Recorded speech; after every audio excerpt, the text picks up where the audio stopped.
peut-être une discussion à mener là-dessus. Alors, la question de recherche que je voudrais poser aujourd'hui dans cette conférence est la suivante. Pourquoi et comment le genre constitue un contributeur épistémique et un modificateur disciplinaire à l'analyse linguistique du discours? Alors, premier point de cette première partie, une catégorie utile, un outil, alors pour moi pas seulement, donc je vais être un peu critique par rapport à la notion d'outil qui est un peu le fil rouge du colloque depuis hier puisque on en a plusieurs fois parlé. Donc je rappelle évidemment que c'est la notion qui est mise en place par Scott 86 traduit en 88 dans son article Genre une catégorie utile d'analyse historique, et ce sémantisme de l'utilité me semble avoir essaimé dans plusieurs manières de présenter le genre, et en particulier dans cette fameuse notion d'outil, qui a une fortune tout à fait importante. Alors je donne juste quelques exemples, mais il y en a 1000. Je pense au titre de la présentation de Nicolas Albert du numéro de Diogène en 2009. Son article s'appelle, alors le numéro s'appelle Nouvelles perspectives dans les Gender Studies, et ce numéro contient d'ailleurs un article de Scott de 2009 sur lequel je vais revenir, le genre, une catégorie d'analyse toujours utile, point d'interrogation, mais l'article de Nicolas Albert s'appelle Genre et gender, un outil épistémologique transdisciplinaire, et je pense également à ce que peut dire Fabienne Brugère dans son livre d'entretien de 2014, le genre est l'outil d'une théorie critique qui en appelle à l'évolution des pratiques en phase avec des changements qui surgissent dans le monde social. Juste 2 exemples, mais évidemment, je pourrais ajouter à ce corpus les occurrences d'hier, par exemple. Alors, on a beaucoup d'associations figées ou semi-figées courantes. On a outils conceptuels, outils d'analyse, boîte à outils du genre, outils pour l'égalité, outils pratiques d'action, etc. Donc, ce terme d'outil semble consubstantiel à la pensée du genre. Je vais revenir sur cette notion tout à l'heure, y compris dans la fiche du colloque. Alors j'espère ne pas faire de fausses interprétations, mais c'est la mienne et finalement elle appartient au récepteur, puisque vous avez choisi l'objet lunette, qui me semble reprendre cette idée d'un outil, d'un instrument donc extérieur à soi, grâce auquel on peut observer, analyser, interpréter et agir. Alors, moi, je trouve qu'il y a un petit problème avec cette dénomination d'outil.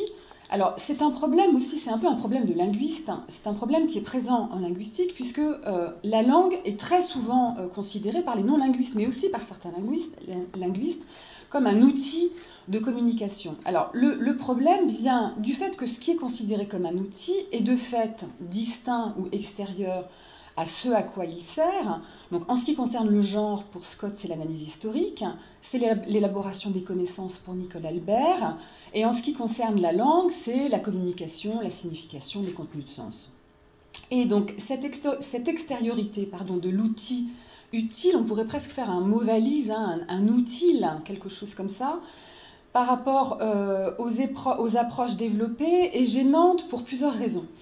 D'abord, elle réduit les notions de genre et de langue à des instruments techniques dépourvus eux-mêmes de contenu épistémique, de dynamique de pensée et d'évolution ou de modification, et également, et ça me semble vraiment important, de possibilités réflexives. Et la deuxième raison, c'est qu'elle est tout simplement, cette notion-là, si elle est prise au sens strict, est tout simplement inexacte, car en matière de langue comme en matière de genre, on sait qu'il existe un lien constitutif entre le prétendu outil et son objet, ou le produit qu'il servirait à produire, la formulation du monde pour la langue et les rapports sociaux de sexe et de pouvoir pour le genre. Troisième raison pour laquelle cette appellation me semble un petit peu problématique, les outils utiles, les lunettes, sont chargés de théorie, et les objets regardés réciproquement ont déjà la couleur des lunettes. Du coup, la métaphore de l'outil tombe un petit peu en ce qui concerne la recherche et les présupposés qui sont plutôt pour moi épistémiques de la recherche. C'est pourquoi il me semble plus rentable et plus exact de choisir une approche intégrative, qui soit une approche non dualiste, que j'appelle pour ma part l'approche écologique, c'est-à-dire qui va dépasser les grands binarismes et aussi les petites distinctions comme celle entre l'outil de l'analyse et l'analyse, l'outil de communication et la communication, par exemple, le support d'écriture et l'écriture, parce qu'on a le même problème avec la notion de support pour le numérique en particulier, etc. Alors, j'avais proposé en 2012, dans un numéro de Semaine, de re-questionner les disciplines TDI, j'appelle les disciplines TDI, texte, discours, interaction, donc dans la perspective d'une épistémologie critique, et qui essayait justement de faire tomber ce type de séparation, et les contributeurs du numéro avaient vraiment joué le jeu de l'intégration de l'approche écologique et avaient justement contesté cette distinction entre l'outil de l'analyse et l'objet de l'analyse, ou entre l'outil de l'analyse et l'analyse. Donc, si on n'en parle pas en termes d'outils, comment parler du genre? Alors, moi, j'en parlerai de manière volontairement vague, comme quelque chose d'épistémique. Alors, je pense que dans le genre, il y a, quand on commence à envisager la question du genre, il y a aussitôt de la pensée et la coexistence de deux ordres qui me semblent empêcher la réduction à l'outil, puisque le genre est à la fois, d'une part, une donnée de la réalité sociale, historique, culturelle, politique. En d'autres termes, il y a du genre dans le monde, car il y a des manifestations tout à fait factuelles des rapports sociaux de sexe, des rapports de domination, des modes d'éducation, même si ces phénomènes sont chargés de théorie, puisque, c'est l'idée de Goodman 2006, les mondes sont autant faits que trouvés, donc ça, il ne s'agit pas du tout d'être dans un réalisme tout à fait intégriste. Je suis plutôt sur la position du réalisme naturel de Putnam. Donc d'abord une donnée de la réalité sociale, et d'autre part, le genre est une approche analytique de cette réalité, appuyée donc sur des cadres qui sont à la fois, me semble-t-il, épistémiques cognitifs, mais également descriptifs, mais également normatifs. Et c'est ce qui me fait parler d'épistémique, c'est-à-dire une manière de faire des savoirs et de la connaissance, mais aussi dans une perspective normative, de faire de l'action et du militantisme. Alors, dans son article de 2009, donc, qui est un retour sur celui de 86, donc un peu plus de 10 ans après, Scott passe d'ailleurs de catégorie utile à question ouverte. C'est page 11. Donc elle écrit « Le langage du genre ne peut être codifié dans les dictionnaires, ni ses significations facilement appréhendées ou traduites. Il ne se réduit pas à une certaine quantité connue de masculin ou de féminin. Ce sont précisément les significations particulières qui doivent être clarifiées à travers les sujets que nous examinons. Lorsque le genre se présente comme une question ouverte portant sur la manière dont ces significations sont établies, ce qu'elles disent et dans quel contexte, il demeure alors une catégorie utile car critique d'analyse. » Donc je note quand même le passage à question ouverte et je note le passage de catégorie utile à catégorie critique, ce qui me semble être une sorte d'avancée de la pensée entre ces deux articles.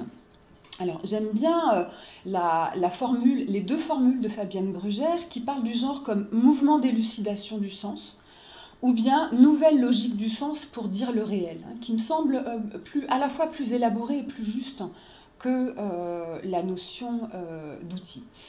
Alors, par ailleurs, il me semble que le genre est désormais quelque chose d'au-delà du genre, on va dire, canal historique, étendu, parce qu'il a été étendu par la dimension intersectionnelle à ses articulations avec classe, race, etc. On a beaucoup parlé d'intersectionnalité hier, mais également étendu encore au-delà à la prise en compte de tous les facteurs de classement hiérarchique et de domination des êtres humains et non humains, animaux également.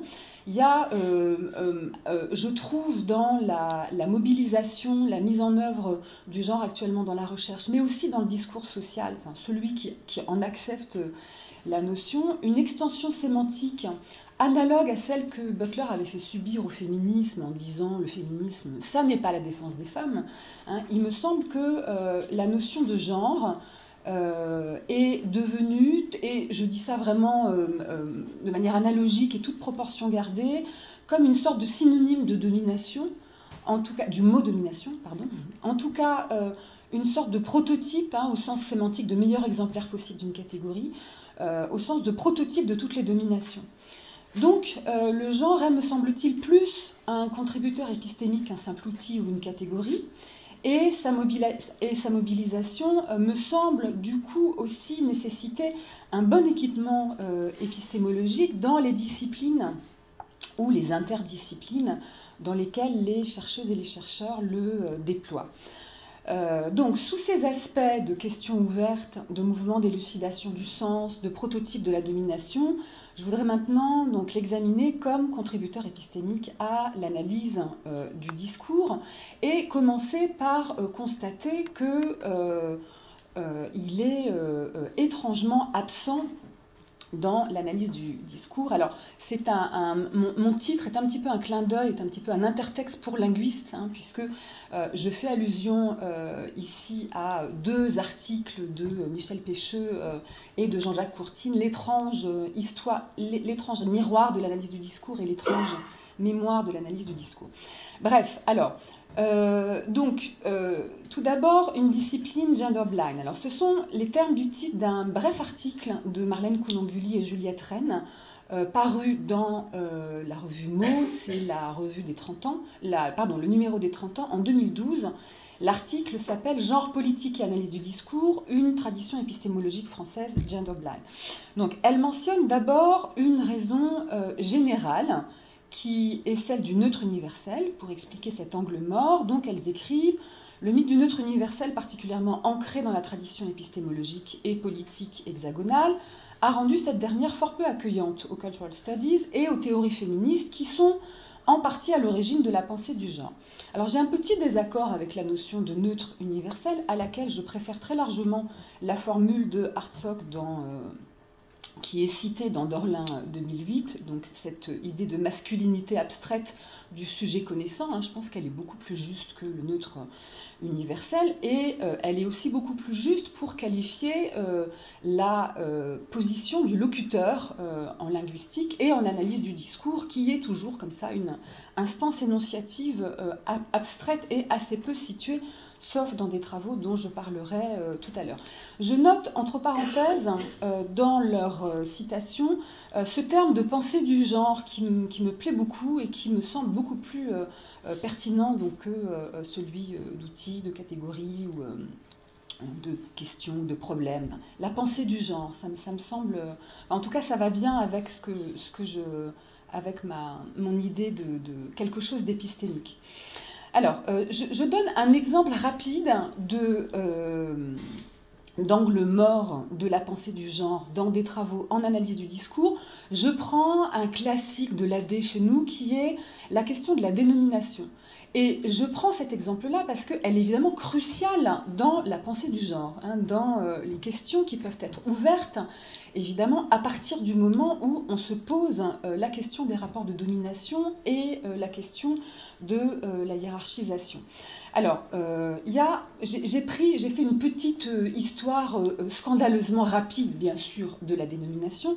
J'ai pris 4 numéros de revues et 4 collectifs extrêmement connus, et je vais faire un tout petit peu de bibliographie matérielle en vous montrant des captures d'écran de sommaire. Alors, 1997, Paul Ciblot dirige un numéro de la revue Langage, qui est avec langue française la grande revue institutionnelle en sciences du langage, qui s'appelle Langue, Praxis et Production du sens. Alors, dans son sommaire, on a en gros trois grandes notions qui sont mises au travail. Le rapport entre sens et référence, mais vous verrez que jusqu'à la sortie d'un numéro il y a quelques mois, on est encore sur sens et référence. On a aussi la notion de production de sens qui est typique de la théorie de la praxématique dont Paul Ciblot était le représentant principal à l'époque.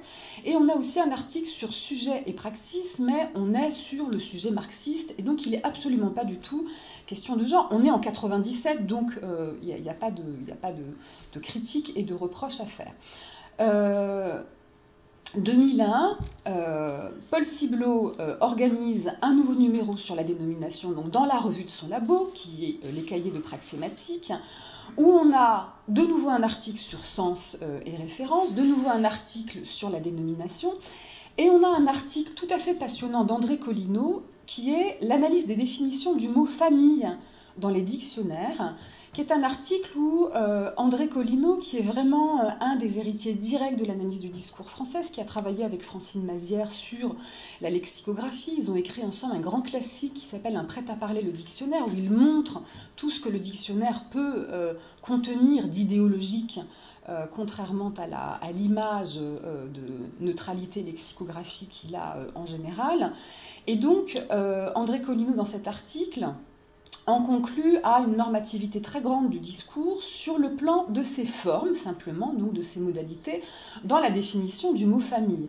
Alors, on voit, évidemment, je ne vais pas faire les propositions en détail, mais on voit ce que un questionnement épistémique du côté du genre, une pensée du genre, aurait pu apporter sur le plan des normativités qui sont des normativités sociologiques, politiques, socio-morales également, et non pas simplement des normativités langagières. Il y a aussi un article sur la lexicologie, un article sur la terminologie, et on a aussi un article d'un collègue en analyse du discours, Hugues de Chanay, sur le discours et l'interaction, mais qui, là aussi, ne fait pas intervenir la notion de genre. Troisième balise dans ma toute petite et scandaleusement brève histoire du traitement de la dénomination par les linguistes du discours en France, un collectif dirigé par Georgetta Cislaroux et des collègues, paru en 2007, qui s'appelle L'acte de nommer une dynamique entre langue et discours. Là, contrairement aux deux numéros précédents, il y a beaucoup d'analyses de cas, il n'y a d'ailleurs que ça, et donc c'est vraiment extrêmement intéressant pour ça. Il y a l'article habituel sur nomination, dénomination, parce qu'il faut qu'il y soit. Il y a aussi un article sur le point de vue, mais il ne s'agit pas du tout du point de vue de Harding et compagnie, il s'agit du point de vue énonciatif, c'est en fait un article sur la DXIS, donc quelque chose de tout à fait formel. Mais il y a un article sur les noms de marques, il y a un article sur les produits cosmétiques, il y a un article sur le mot sécurité, et il y a un article sur la question du voile. C'est-à-dire qu'il y a un article de Laura Calabrese sur le mot voile. Également un article sur intermittent. Alors j'ai relu attentivement l'article de Laura Calabrese avec une volonté tout à fait malveillante j'ai essayé de traquer les allusions au genre. Et donc effectivement il n'y a pas grand-chose. Et donc je vous ai mis son annonce de plan.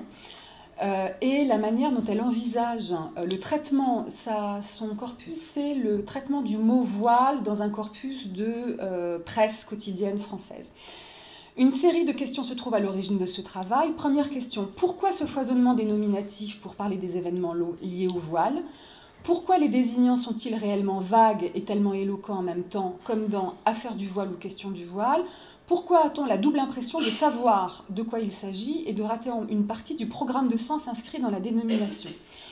Donc on voit ici qu'on a la position qui est la position mainstream habituelle et tout à fait légitime en analyse du discours, qui est la position que j'appelle logocentrée, c'est-à-dire qu'on a une position d'extériorité par rapport aux énoncés et au corpus, puisque l'analyste accomplit des gestes interprétatifs sur des corpus qu'il recueille à partir d'énoncés qui lui sont évidemment extérieurs et sur lesquels il n'a pas fait d'enquête ethnographique pour investiguer la subjectivité des points de vue des locuteurs. Et donc du coup, c'est un article qui va étudier le programme de sens du terme voile à partir des occurrences de ce corpus et non à partir éventuellement d'une prise en compte de la manière dont les locuteurs pourraient l'envisager, et en particulier de la manière dont il pourrait être mis en œuvre dans les conflits, les stigmatisations, les rapports hommes-femmes, etc. Dernière balise, alors c'est tout frais, c'est sorti il y a 2-3 jours, un numéro de langue française sur la dénomination dirigée par Julien Longhi. On a, donc je vais aller vite parce qu'on a à peu près le même paysage, et on a d'ailleurs la même chercheuse, Laura Calabrese, qui travaille sur le mot islamophobie, et on a la même, absence, de mon point de vue, de prise en compte de quelque chose qui aurait trait au genre. Alors, comprenez-moi bien, je ne suis pas en train de dire que ces travaux sont de mauvais travaux. J'admire beaucoup le travail de Laura Calabrese, je pense que c'est une très bonne discursiviste. Je suis simplement en train de dire que, de mon point de vue, il y aurait quelque chose de mieux, quelque chose qui enrichirait la discipline et qui enrichirait les sciences humaines en général, si ces travaux-là prenaient en compte la dimension du genre. Alors, qu'est-ce qui se passe sur genre et analyse du discours et discipline affine actuellement? Tout le monde connaît ici sans doute le réseau genre et langage qui a été monté par Luca Greco à Paris 3, dans le collectif qu'il dirige avec Chet Kuti en 2012, il fait le même constat de l'absence de travaux en analyse du discours, mais aussi en linguistique tout court et en sociolinguistique, en France en tout cas, qui intégrerait la question du genre.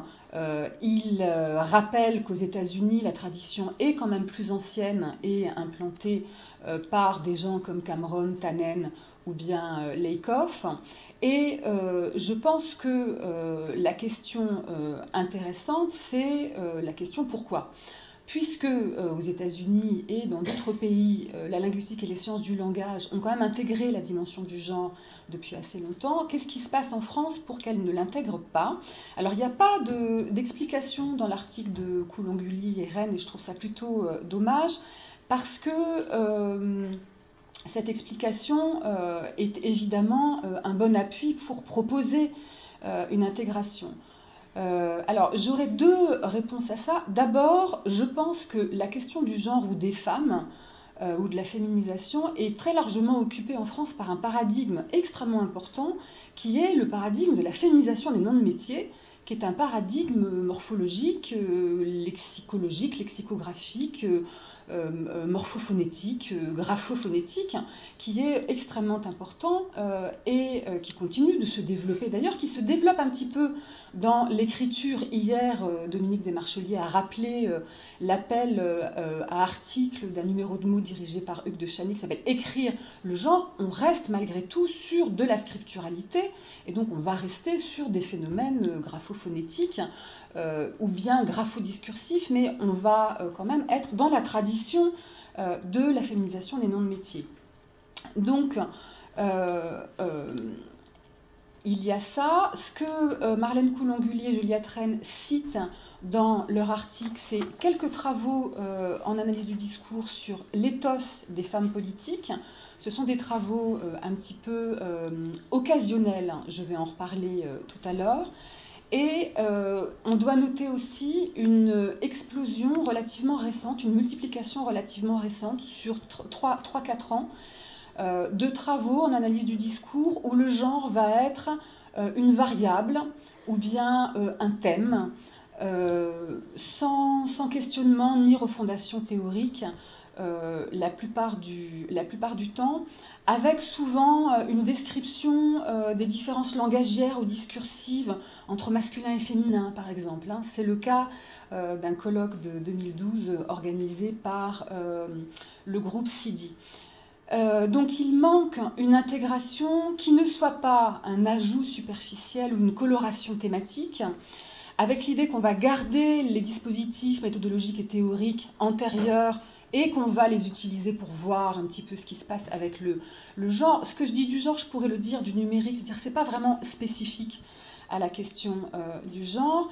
Et moi, j'envisagerais plutôt la nécessité de quelque chose qui permette, comme le dit Irigaray, qui est toujours cité par Dorlin 2008, qui permettrait d'enrayer la théorie des savoirs univoques. Et ce qui se fait actuellement en analyse du discours, sauf travaux épars, ne permet pas, en tout cas selon moi, d'enrayer la théorie des savoirs univoques. Alors, si on essaie de se poser la question, en dehors de l'occupation du terrain par le paradigme de la féminisation, de se poser la question de l'absence du genre en analyse du discours, il faut à mon avis parler d'une dépolitisation et d'une grammaticalisation de l'analyse du discours. Alors l'analyse dont je parle, c'est ce qu'on appelle de manière caricaturale l'ADF, l'analyse du discours français, d'inspiration marxo-freudienne, qui fait une place centrale à la dimension de la classe. Donc les dates, premiers articles de Pêcheux 66-67, analyse automatique du discours 69, vérité de la palisse 75, colloque matérialité discursive 80. Alors, de nombreux concepts de l'AD mainstream actuelle sortent directement du travail de Pêcheux, de son collaborateur Paul-Henry, de ses élèves et collaborateurs Courtine, Marandin, Robin, Mazière, Maldidier, Guillaumou, et puis ensuite Autier, dans une certaine mesure, Minguenot, Moirand, etc. Ces concepts, ça va être formation discursive, interdiscours, intradiscours, préconstruit, discours transverse, mémoire discursive, discours scientifique, discours idéologique, opposition entre discours scientifique, discours idéologique. Tous ces concepts-là sont articulés très étroitement à la notion de classe et à un lien intrinsèque, Pêcheux parlait de lien constitutif, entre production discursive et conditions socio-historiques de production, selon le vocabulaire de l'époque, donc avec une part très grande qui a été attribuée aux dimensions sociales et politiques des discours.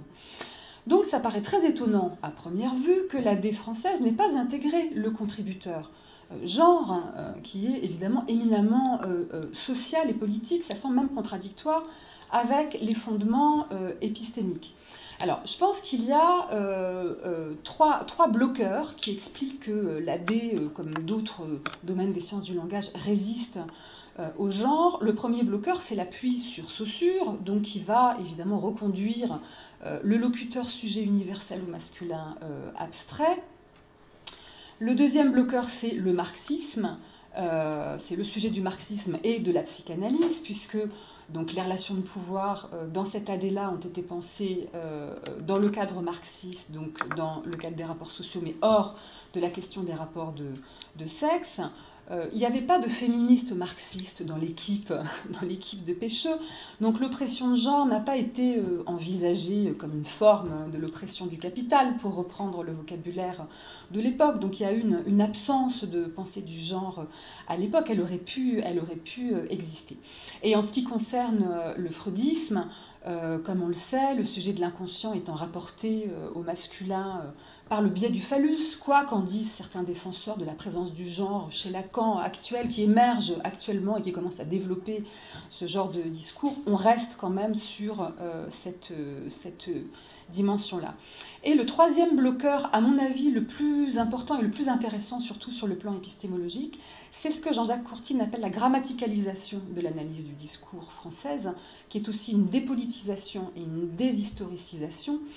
Il le dit très bien dans un article qui est paru récemment, mais qui correspond à une communication qu'il avait proposée au premier colloque d'hommage à Pêcheux à Porto Alegre en 2003. C'est un colloque qui s'appelle CEAD et qui a lieu tous les 2-3 ans. Il parle d'un oubli donc de la dimension politique de l'AD, l'effacement de la dimension historique dans l'AD, et le fait que l'analyse du discours, donc on est en 2003, est réduite à des descriptions du fil du discours, effectuées d'un point de vue formel, interactif ou conversationnel. Donc il accroche évidemment les linguistiques interactionnistes et la pragmatique, et il parle d'abandon de l'articulation des séquences discursives avec les conditions historiques de leur production. Alors, donc, pour essayer de faire échec à ces trois bloqueurs, qu'est-ce qu'on peut proposer? Comment on peut proposer de travailler en analyse du discours pour prendre en compte la pensée du genre? Alors, ce que proposent Coulon-Gullier et Rennes, ce sont deux éléments, le corps et l'intersectionnalité. Donc elle parle de certains travaux qui émergent, on est en 2012, et qui ont introduit le corps et l'intersectionnalité, mais elles présentent les choses de la manière suivante. Elles disent le genre, la prise en compte du genre a permis que l'analyse du discours prenne en compte la question du corps. Moi, je poserais la question autrement, c'est-à-dire que ce n'est pas la prise en compte de la question du genre qui va apporter des choses à l'analyse du discours qui m'intéresse, c'est au contraire partir de l'analyse du discours et voir comment l'analyse du discours peut elle-même intégrer le genre de l'intérieur et non pas de l'extérieur. Alors, il s'agit plutôt, à mon avis, de quelque chose qui est de l'ordre de l'ajout, et je voudrais plutôt envisager un processus de retravail des notions existantes en AD, et comme le dit Scott 88, la redéfinition des anciennes questions en des termes nouveaux.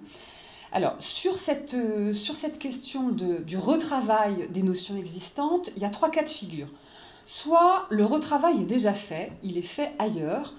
C'est le cas, mais pour, à mon avis, une seule notion. C'est le cas pour la notion d'interpellation. C'est dans le cadre du célèbre aller-retour de la French Theory. La notion d'interpellation althusserrienne voyageant aux États-Unis, retravaillée par Butler, en articulation avec celle d'assujettissement chez Foucault, et revenant vers nous par les traductions sous la forme de la performativité et produisant la notion dérivée de resignification ou réappropriation. Donc je vais y revenir. Deuxième cas de figure, le travail est fait dans des disciplines affines à l'analyse du discours, en sociolinguistique en particulier, et dans le domaine des interactions. Alors c'est le cas des 2 volumes que Luca Greco vient de diriger dans la revue Langage et Société, qui sont vraiment des travaux de synthèse, à mon avis, extrêmement importants, qui sont d'ores et déjà des travaux de référence et qui feront date, où on a plutôt des travaux du côté des interactions et de la sociolinguistique. On a des propositions relativement nouvelles, mais on n'a pas, en tout cas pas frontalement, de relecture rétrospective de concepts et de dispositifs théoriques en analyse du discours. Mais Luca Greco, c'est pas un discursiviste, donc ça n'est pas du tout un reproche que je lui fais, bien au contraire. Et donc, 3e cas de figure, le retravail reste à faire, ce qui est le cas d'à peu près toute la théorie du discours française. Et je vais prendre ici 2 exemples extrêmement rapides, l'exemple de la formation discursive et l'exemple de la mémoire discursive. Mais avant ça, je vais reprendre le circuit de l'interpellation et de la resignification dans la théorie de Butler. Donc, Butler parle elle-même, dans la seconde préface qu'elle écrit pour Gender Trouble, qui est parue en 1999, elle parle elle-même de drôles de construction américaine.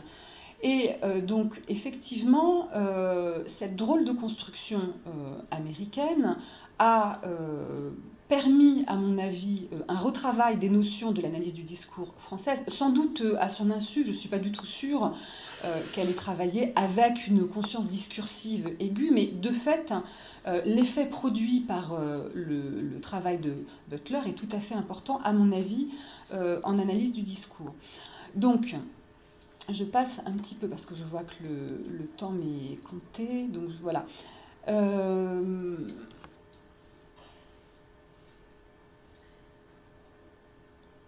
Voilà, je vais juste reprendre la définition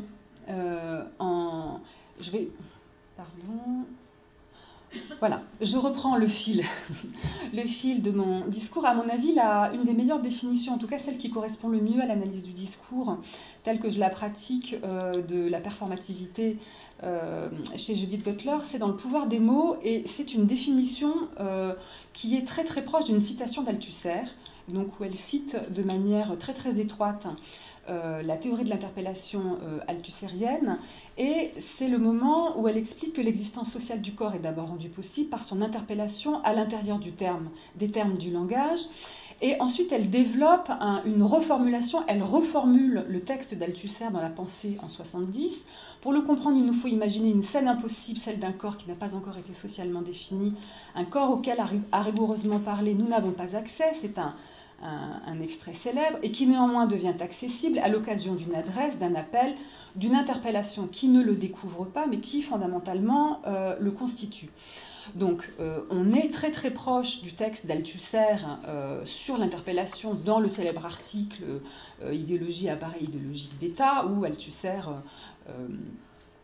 parle d'interpellation policière, en commençant d'ailleurs par l'interpellation religieuse, puisqu'il commence par Saint Paul. Mais dans la tradition française, la réponse à l'interpellation est l'adhésion à l'idéologie. Mais pour Butler, l'interpellation agressive, comme l'insulte par exemple, n'est pas négative et n'implique pas d'adhésion, donc dans la mesure où elle permet au sujet de se constituer en répondant. Et donc, un des exemples qu'elle développe dans Le pouvoir des mots est l'inversion des valeurs des interpellatifs à l'œuvre dans le processus de resignification, donc l'exemple extrêmement connu par lequel les minorités humiliées vont construire des noms identitaires qui sont récupérés des insulteurs. Et on va là plus exactement parler de réappropriation, donc je ne reviens pas sur ces exemples bien connus, queer, gwyn, pute, salope, etc. Mais je voudrais signaler que Butler développe par ailleurs et sur un autre thème, dans le récit de soi, une perspective analogue. Elle suggère, je résume rapidement, de considérer l'activité elle-même de se raconter comme une activité articulée sur l'autre, une forme d'interpellation par laquelle le sujet se constitue. Donc on est loin de la conception française plus classique de l'écriture de soi, d'une part, et d'autre part, je trouve que c'est un enrichissement de la notion d'interpellation qui concerne directement les discursivistes, puisque l'analyse du discours fait une part importante à la présentation de soi et au discours sur soi. Je trouve stupéfiant que le concept de resignification, de réappropriation dans un sens plus linguistique, n'ait pas été plus mobilisé en analyse du discours. J'y ai consacré une petite section dans Langage et morale et j'ai eu beaucoup de mal à trouver des références. Je les ai trouvées ailleurs, en sociologie notamment, et j'ai placé cette section dans le chapitre qui est consacré à la décence discursive et je l'ai articulé avec la notion de désamorçage.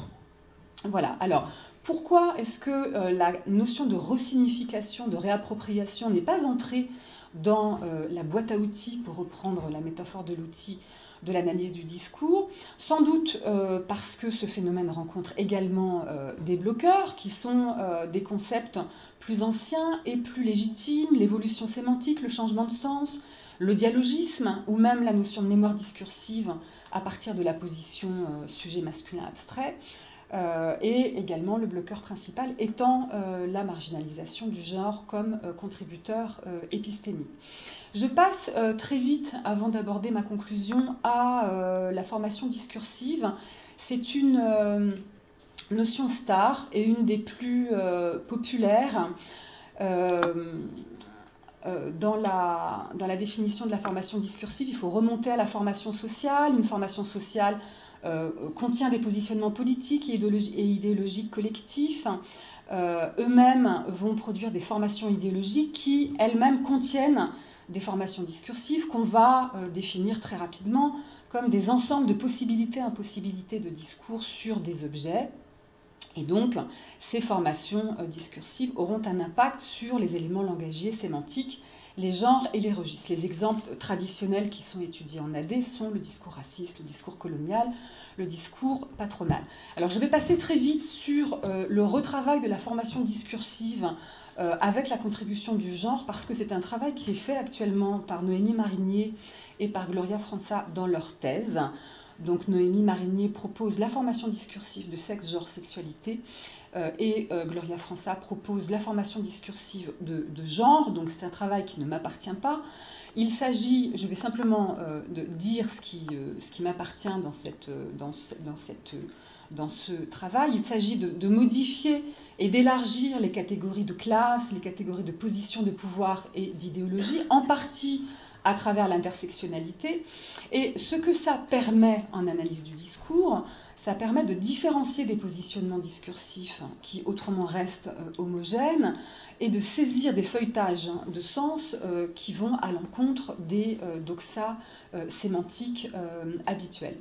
Je donne un micro-exemple qui ne traite pas forcément de la question de la formation discursive, mais qui traite de la manière dont on peut classer les discours en analyse du discours. En 2007, Dominique Mingnaud écrit un ouvrage sur la littérature pornographique et il classe les produits de la littérature pornographique en 3 zones qu'il appelle la zone canonique, la zone tolérée et la zone interdite. Ces critères sont à la fois des critères éthiques, socio-éthiques, des critères socio-moraux et des critères juridiques. Il va parler d'une pornographie canonique qui va satisfaire aux critères de satisfaction partagée de normalité et de légalité. Et puis après, vous voyez sur le tableau, les plus disparaissent et on arrive à la pornographie interdite et illégale. Dans mon ouvrage sur le discours pornographique, que je n'ai pas du tout écrit dans la perspective de la pensée du genre, je n'ai pas classé les discours dans ce type de tableau, je n'ai pas fait de tableau d'ailleurs, mais j'ai choisi de travailler à partir des métadiscours, c'est-à-dire de travailler à partir des discours des gens sur la pornographie, donc à partir des discours des pornographes, des actrices et des acteurs, des performeuses, des performeurs, des usagers, etc. Et donc pour moi, le discours pornographique n'existe pas en soi et ne peut pas être mis dans un tableau, mais est ce que les gens qui parlent du discours pornographique disent que le discours pornographique est. Et je ne vois pas personnellement en tant que linguiste ce que je pourrais dire d'autre. Je passe aussi rapidement, pour terminer dans les temps, sur le 3e exemple que je voulais donner, qui est l'exemple de la mémoire discursive. Je voudrais donner l'exemple du nom de mémoire. La mémoire discursive, c'est un très large programme épistémique de l'analyse du discours qui contient des travaux sur la reformulation, la paraphrase, l'allusion, les formes de l'implicite, le dialogisme, des choses comme ça. Donc c'est l'idée, pour aller très vite, que l'on parle dans les discours des autres, qu'ils soient contemporains ou prédécesseurs.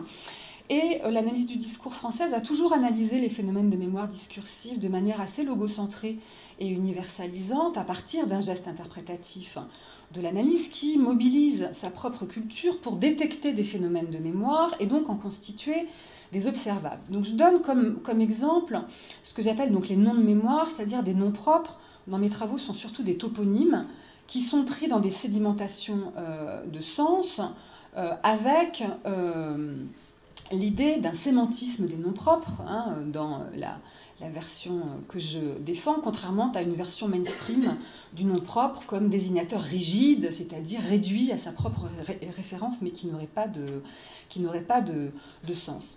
Alors, j'ai beaucoup travaillé sur des noms propres d'événements qui servent à formuler un événement dans le nom d'un autre. Alors, vous connaissez tous l'usage de ces noms-là, des catastrophes, Tchernobyl, Fukushima, le Heysel, des villes, Beyrouth, Sarajevo. Pour ma part, j'ai beaucoup travaillé sur des noms de batailles, comme Dien Bien Phu, Bir Hakeim. J'ai aussi travaillé sur les noms de bagnes, Biribi ou Tataouine. Et l'analyse du discours, pour travailler ces noms, le feuilletage sémantique, la mémoire sémantique déposée dans ces noms, pose un interprétant unique qui est le linguiste, et du coup le feuilletage sémantique de ces noms est celui d'une sorte d'universel cultivé et très diplômé que nous sommes tous, et qui pouvons détecter des allusions culturelles à peu près partout. Moi, j'ai travaillé de manière un petit peu différente. Ce qui m'intéressait, c'est de prendre en compte la subjectivité interprétative des gens qui parlent et des gens qui entendent. Et donc, ça supposait de revisiter la méthodologie et évidemment de faire des enquêtes et donc d'adopter une perspective un petit peu ethnographique. Voilà. J'ai quelques minutes de retard, mais je conclus. Alors, pour conclure, style épistémologique et conditions institutionnelles. Donc, est-ce qu'une analyse du discours qui serait informée par la pensée du genre, qui serait une analyse du discours du point de vue, par exemple, pourrait constituer un style épistémologique ? La notion de style épistémologique est une notion tout à fait féconde et extrêmement puissante, je trouve, a été mise en place, pas tout à fait sous cette forme, mais elle a été mise en place par le philosophe épistémologue Gilles Gaston Granger dans Essai d'une philosophie du style en 69. Alors, vous allez vous dire, qu'est-ce qu'un rationaliste vient faire dans cet exposé? Il a proposé dans Essai d'une philosophie du style des choses tout à fait intéressantes sur le fait que le style épistémologique d'un courant de recherche ou d'un chercheur et le travail de fond sont tout à fait articulés de manière intrinsèque. Il y en a un très bon résumé dans un article d'Almeida. Discourir du style épistémologique, ce n'est pas rechercher certaines constantes de la rhétorique langagière d'un texte scientifique, c'est mettre en relief les principes non thématisés mais mis à l'œuvre qui guident la pratique scientifique en tant que travail. Il s'agit de rechercher les conditions les plus générales de l'insertion des structures dans la pratique individuelle, l'essence donc de la notion de style et la mise en œuvre du général dans le particulier. Et j'ai raté... Alors, excusez-moi. Alors, j'ai raté ma dernière citation, pardonnez-moi, de Granger, qui est là, voilà. Hein, la citation page 11, toute pratique comporte un style et le style est inséparable d'une pratique. Voilà, donc pour conclure, en ce sens, le genre, la pensée du genre pour moi sera un style épistémologique, c'est-à-dire une manière d'élaborer et d'écrire la recherche, et en ce sens, les modifications à apporter au dispositif théorique de l'ADF sont très proches de celles que propose l'épistémologie du point de vue, dont je n'ai pas parlé centralement ici, puisque je savais qu'il y avait une conférence qui lui était entièrement consacrée hier, et aussi parce qu'il est très peu il est très peu question de langue en fait dans le travaux de l'épistémologie féministe, mais donc je plaide pour une analyse du discours du point de vue qui puisse faire échec au logocentrisme et à l'extériorité du sujet interprétant, qui puisse éventuellement falsifier l'idée que l'analyse du discours est une discipline interprétative pour essayer d'intégrer un petit peu plus avant la théorie des locuteurs, la théorie des énoncés, la théorie qui est présente dans les corpus eux-mêmes, la théorie des locuteurs. Voilà, je vous remercie de votre patience.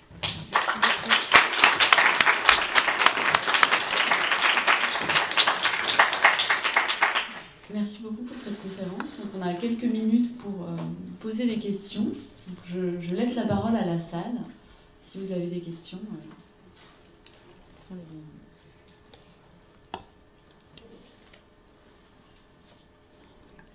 Une question toute simple. Est-ce que vous pourriez revenir sur votre utilisation du mot écologie quand vous parlez du mot écologique pour définir ou décrire vos Oui, j'en ai parlé extrêmement rapidement. Ailleurs, je parle d'une analyse du discours écologique. C'est surtout sur le numérique et puis sur la question de la morale, en fait, que j'ai que j'ai choisi de parler d'une analyse du discours écologique. Ça veut dire une analyse du discours qui prenne comme objet non pas les énoncés, donc ce qui pour moi relève de la perspective logocentrée, mais l'environnement entier dans lequel se situe l'énoncé. C'est-à-dire, c'est prendre comme objet l'environnement de production des énoncés, l'énoncé dans son environnement de production, et non pas l'énoncé extrait de son environnement de production. Voilà, donc... mais ça implique aussi une perspective ethnographique, c'est-à-dire que ça empêche un traitement quantitatif, par exemple. Voilà, enfin, ça implique beaucoup de choses. Oui.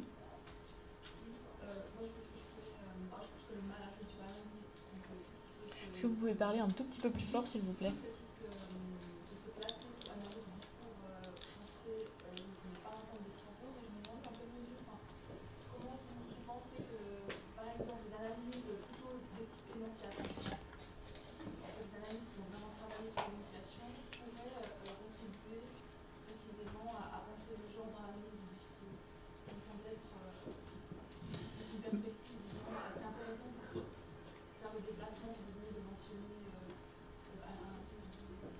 Alors, on a le même problème dans les analyses énonciatives, et je dirais que le problème de l'absence de prise en compte du genre se pose surtout dans la linguistique énonciative, puisque la linguistique énonciative est une linguistique qui ne prend pas en compte les subjectivités non linguistiques des sujets parlants. Donc on a une subjectivité qui est analysée à l'intérieur des énoncés par le système des marqueurs. On parle de linguistique indicielle pour l'analyse énonciative. Et donc, à ma connaissance, la linguistique énonciative n'est pas sortie du locuteur universel. Donc, on a un locuteur universel, un interlocuteur universel, un message universel. Et on est encore dans une systématisation qui est extrêmement internaliste. Mais effectivement, quand la linguistique énonciative se posera la question du sujet de manière écologique et non pas de manière logocentrée, effectivement, la question du genre pourra y être déployée de manière extrêmement efficace. Je suis tout à fait d'accord.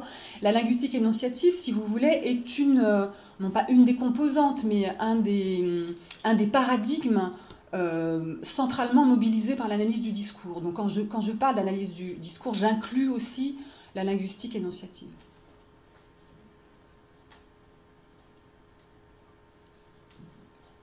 Allez-y. Alors moi j'ai une remarque un peu terre à terre, parce que j'ai une remarque un peu terre à terre que je ne sais pas très bien comment formuler d'ailleurs, je vais essayer. Moi je suis consultante, donc je suis sur le terrain, et depuis hier je m'interroge sur comment nous on peut s'approprier, rendre utile la recherche dans une transformation de réalité très inégalitaire et pour lesquelles on aimerait modifier. Et du coup, je reviens sur les lunettes du genre, qui moi m'avaient beaucoup plu dans l'invitation, puisque c'est quelque chose que j'utilise dans mes formations et qui m'aide à faire comprendre ce concept de genre qui est quand même compliqué pour des personnes qui ont des préoccupations, genre direction d'une entreprise qui doit se mettre en conformité avec les lois sur l'égalité professionnelle, enfin des choses toutes bêtes. Voilà. Et du coup, comment nous, on peut s'approprier ce que vous en dites pour quand même avoir les moyens de faire comprendre, parce que moi j'utilise ce terme dans les formations, je l'explique, et moi j'ai même construit des lunettes rigolotes qu'on se passe en disant comment je vois le monde avec les lunettes du genre, qu'est-ce que j'ai repéré dans mon entreprise la semaine dernière, qu'est-ce que j'ai repéré dans l'actualité quand je mets ces lunettes qu'on se passe dans les formations pour... Donc ma question, j'ai bien compris votre propos que j'ai trouvé très intéressant. Qu'est-ce que nous on peut en faire et comment on peut travailler ensemble la recherche et la pratique de terrain pour être au plus juste de ce qui peut nous faire progresser la société. Enfin, je ne sais pas si j'ai été claire parce que... Non, vous avez été parfaitement claire, mais c'est très difficile de répondre à votre question. Je n'ai pas vraiment les moyens de répondre à votre question, si ce n'est qu'au début de ma conférence, j'ai parlé de l'enseignement. J'ai bien précisé que pour moi, la recherche et l'enseignement étaient tout à fait intrinsèquement articulés, mais en même temps, ce sont deux choses différentes. Et là, c'était une conférence de recherche, donc j'ai fait le job, qui était une conférence de... Voilà. Donc, mais ça ne veut pas dire ma critique par rapport à la notion d'outil. C'est une critique à l'intérieur du champ de la recherche. C'est une critique à l'intérieur du champ de la pensée. Je trouve que la notion d'outil est un peu, pour aller vite, que personne ne le prenne mal, mais un peu rustique pour penser. Mais la notion d'outil et vos lunettes sont parfaites et parfaitement, au contraire, élaborées et sophistiquées pour agir. Puisque c'est un petit peu la question que vous posez pour agir sur le terrain.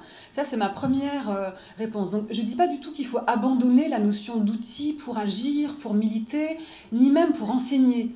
Et je ne dis pas d'ailleurs du tout qu'il faut abandonner la notion d'outil tout court. Moi, j'essaie de trouver quelque chose qui, à mon avis, marche mieux et me permettent de faire des refondations un petit peu plus, un petit peu plus robustes, un petit peu plus puissantes. Ça, c'est ma première réponse. Et ma deuxième réponse, elle va peut-être vous déplaire, j'en sais rien, mais j'en prends le risque, c'est que je pense que les gens dont vous parlez ne font pas des choses aussi bêtes que vous le dites, puisque vous venez de dire ce sont des choses bêtes.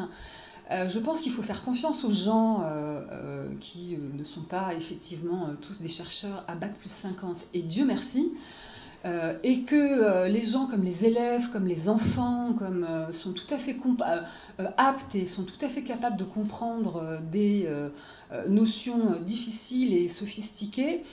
Et je suis pour ma part un petit peu réservée sur ce discours qui est un discours un petit peu paradoxal qu'on a souvent, et je me mets moi-même dans la critique, hein, où on va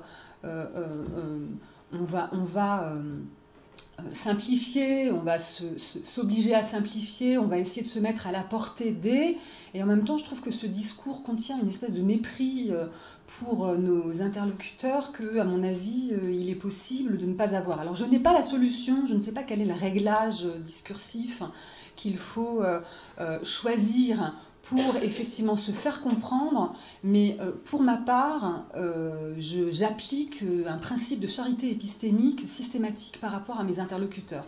Et si je me plante, j'estime que c'est de ma faute. Je suis pas contente. Merci de votre réponse. Je voudrais juste répondre sur le mépris quand même, parce que je ne pense pas être habitée par ce sentiment, sinon je pense que je ne ferais pas ce métier-là. Non, la question que nous on rencontre sur le terrain, c'est pas tellement ça. Bien sûr qu'on fait confiance aux gens. D'abord, le temps qu'on a est très, très limité, et on joue contre quelque chose de très puissant par rapport à nous, c'est qu'on arrive avec des gens qui ont un certain point de vue qui a été forgé par les médias.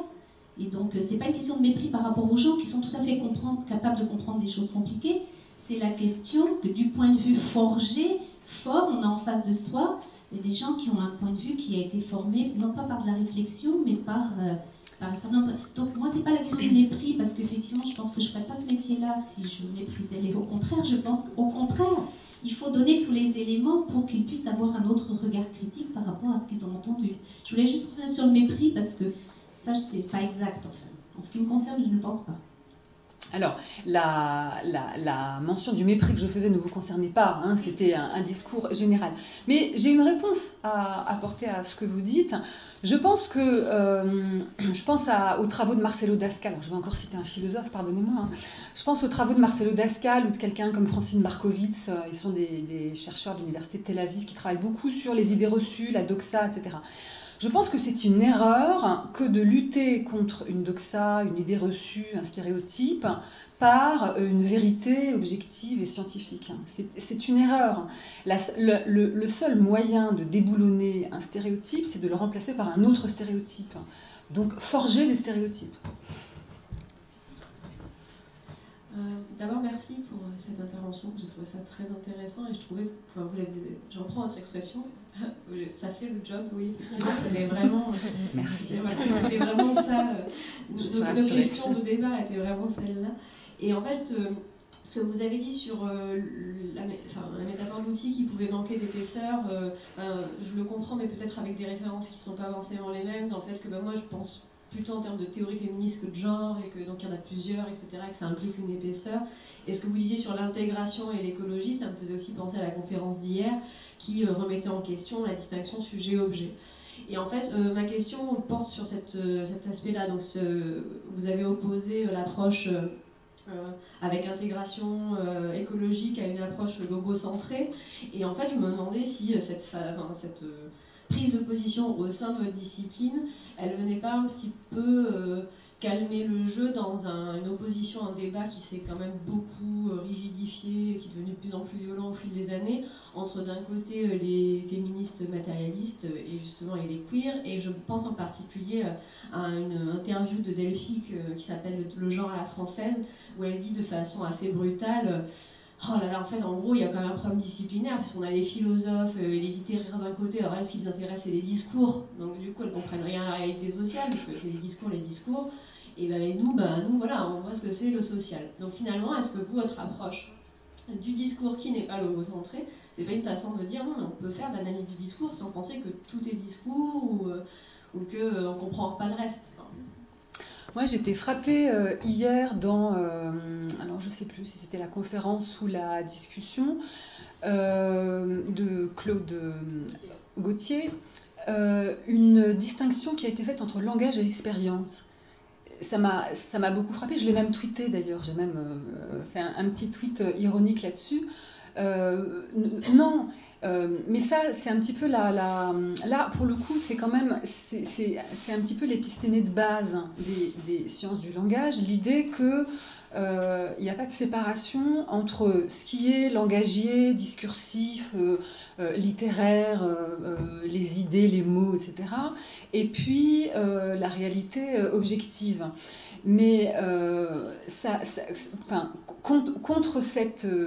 contre cette absence de séparation, c'est-à-dire contre ma version écologique ou bien d'autres versions intégrées, je pense à la cognition sociale par exemple, moi qui m'a beaucoup fait avancer là-dessus, on a quand même un cadre qui est à la fois un cadre cognitif, un cadre social, un cadre éducatif français qui est le dualisme. C'est-à-dire qu'on est malgré tout tous dressés au dualisme. Donc effectivement, la perspective écologique, c'est une solution à ces oppositions-là et à ces séparations-là, mais elle est tellement contre-intuitive, elle demande un travail de refondation cognitive, il faut une telle révolution copernicienne dans les esprits que effectivement... pour le moment, et je pense pour assez longtemps, le dualisme gagne. Parce que la manière dualiste de voir les choses est toujours beaucoup plus facile, et toujours beaucoup plus pratique, parce qu'elle permet des catégories discrètes, parce qu'elle permet des définitions, parce qu'elle permet des camps. Cognitivement, c'est beaucoup plus décontractant de conserver le dualisme. Si vous voulez essayer une perspective qui est post-dualiste, donc travailler de manière écologique, c'est beaucoup plus compliqué parce que du coup on perd tous nos repères antérieurs, et en linguistique c'est vraiment compliqué parce que ce qu'on me reproche tout le temps, et je prends la critique et j'essaie d'y répondre, c'est de ne pas faire de linguistique, bien évidemment. Et donc travailler les énoncés dans leur environnement, donc mettre sur le même plan les énoncés et l'environnement, ce que je fais sur le numérique par exemple, où je mets exactement sur le même plan ce qui est langagier et ce qui est technologique, me fait parfois sortir des frontières légitimes de la linguistique.